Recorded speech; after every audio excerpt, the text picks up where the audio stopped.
परंतु खाजगी सचिव नाही म्हणून डिपार्टमेंटचं काम थांबलं आहे किंवा कुठं विकास कामावर परिणाम होतो अशातला भाग नाही. आमच्याकडे आम्ही मागितलेले सगळे OSD दिलेले आहेत, आम्ही मागितलेले सगळे PA दिलेले आहेत. कदाचित काही कारणामुळं तांत्रिक अडचणीमुळे PS द्यायला उशीर झाला असेल, ते लवकरात लवकर जाहीर होतील.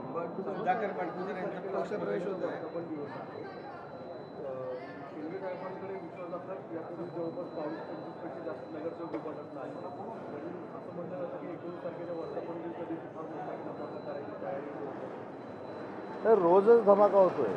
आता देखील 15 मिनिटानंतर एकनाथ शिंदे साहेब एका पक्षप्रवेशाच्याच कार्यक्रमाला जाणार आहेत मुंबईमध्ये. पुण्याचे अनेक उबाठाचे पदाधिकारी हे माननीय एकनाथ शिंदे साहेबांच्या नेतृत्वाखाली शिवसेनेमध्ये प्रवेश करत आहेत. त्याच्यामुळे मला असं वाटतं की दररोजच धमाका होतोय. कदाचित त्याच्यापेक्षा मोठा धमाका हा 19 तारखेला असेल. बडगुजरांचा पक्षप्रवेश होतो भाजपमध्ये.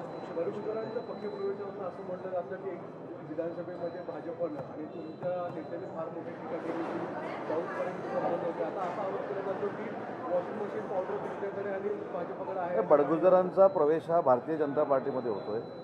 बडगुजरांना भारतीय जनता पार्टीमध्ये का घेतलं, कशासाठी घेतलं याचं उत्तर शिवसेनेचा एक शिवसैनिक म्हणून मी देण्यापेक्षा भाजपचे प्रवक्ते किंवा भाजपचे प्रदेशाध्यक्ष देतील.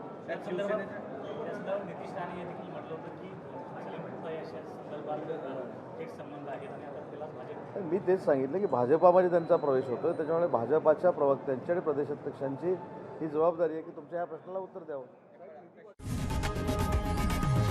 लोकशाही मराठी ऐका, पहा, जागरूक रहा.